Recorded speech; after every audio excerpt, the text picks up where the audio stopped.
Twinkle, twinkle, little star, how I wonder what you are.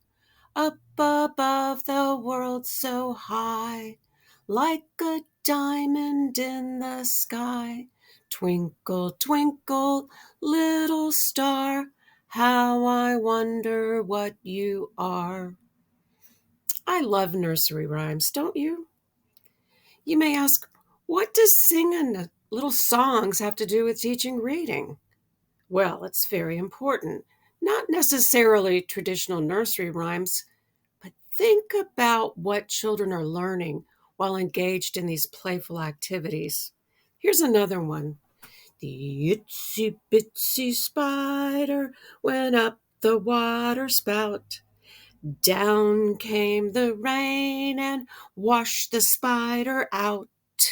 Out came the sunshine and dried up all the rain, and the itsy bitsy spider went up the spout again. Think about what they're hearing and learning with this little song. Spout and out, rain and again, rhyming words. Well, for decades, reading researchers have demonstrated the importance of phonemic awareness as foundational for learning to read.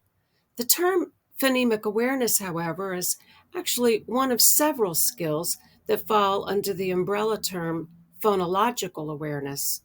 This graphic is from the National Center on Improving Literacy on their website and provides the various skills, or should I say awarenesses, that provide a foundation for learning to read. Before talking about the various skills associated with phonological awareness, I want to discuss a few points that teachers of emergent early readers need to understand. First, the term phonological is derived from the Greek word phono, which means sound or voice. Second, note the use of the term awareness in phonological awareness. It refers to the fact that children develop an awareness of sounds. More specifically, the sounds associated with language and how they work together to create words and sentences. Third, phonological awareness activities can and should be taught in a fun manner and can be taught before even introducing the alphabet to the students. Phonological skills are taught as auditory skills. Fourth, many children learn these skills through home experiences before even entering kindergarten. You see, that's why it's so important that parents read to their children and engage in other literacy activities like singing songs, sharing poems, or fun activities. One of my favorites with my children were knock-knock jokes, like, knock, knock, who's there? Buzz, buzz, buzz, buzz who? Buzz, buzz, watch out for that bee. Or, knock, knock, who's there? Bud, Bud who? You know me, your little child, Mommy Flower. Through these activities, children develop an understanding of how the words they hear work. It can be a natural process with their brains doing the work of making connections and developing schema and developing awareness of the sounds that make up words and sentences and language. Being aware of rhymes and developing the awareness with children really should be fun.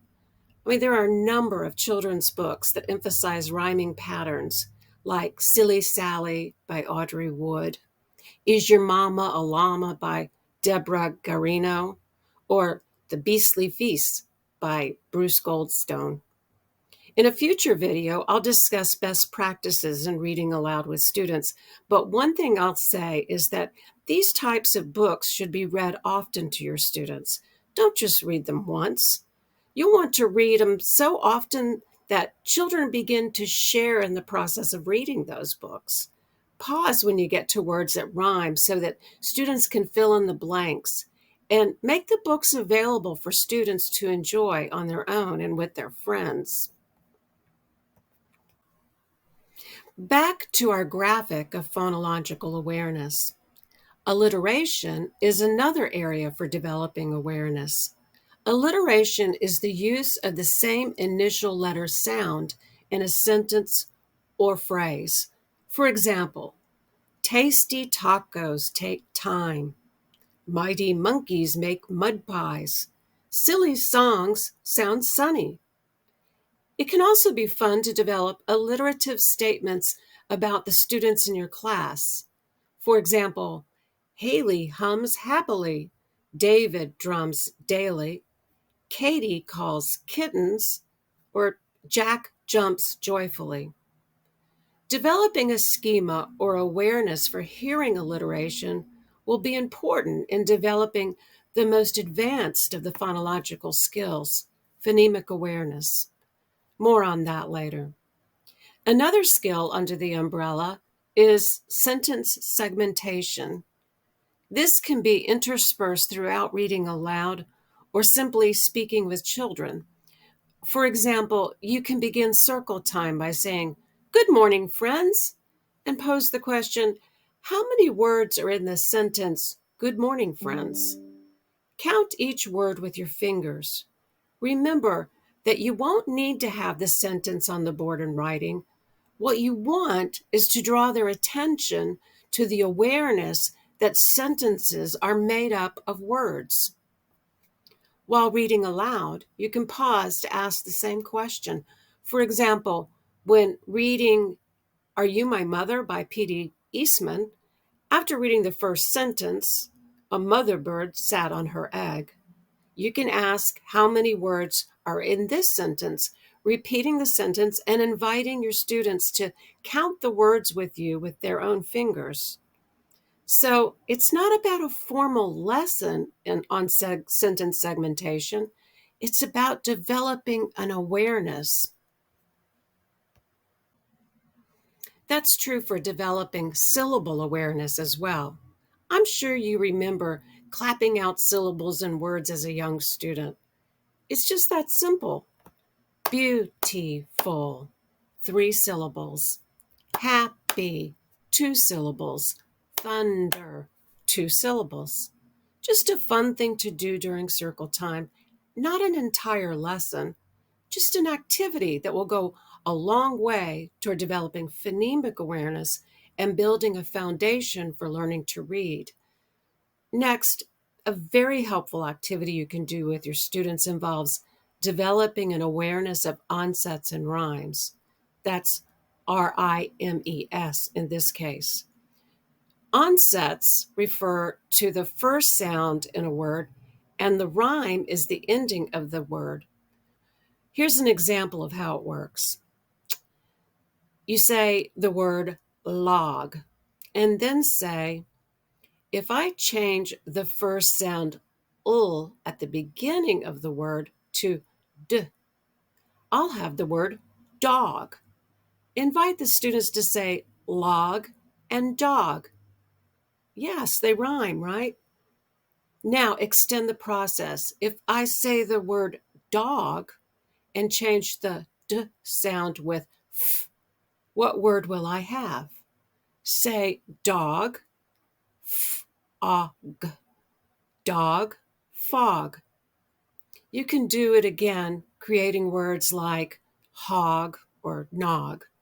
In future activities, you can begin with a word like big and change it to fig, rig, dig, etc. Just like other phonological skills, just a couple of minutes during circle time will go a long way in setting the foundation for learning to read words. After developing routines with these various phonological skills, you can begin introducing the process of developing phonemic awareness. Phonemic awareness, as I stated earlier, is the most advanced of the skills under the phonological awareness umbrella. Phonemic awareness is described as the ability to identify and manipulate individual sounds or phonemes in spoken words. A phoneme is defined as the smallest unit of sound in language. For example, the word cat is made up of 3 phonemes: k, a, t, cat. This is an absolutely essential awareness. It is not to be confused with accurate spelling, however. Remember that this can be taught without and before children know the alphabet symbols. In my next video, I'll discuss phonemic awareness in more detail, sharing strategies, and discuss other factors to keep in mind when teaching foundational and emergent reading skills. Phonemic awareness really needs its own video. After all, it has been found to be important enough to include as one of the 5 core components of reading instruction in the National Reading Panel's extensive report.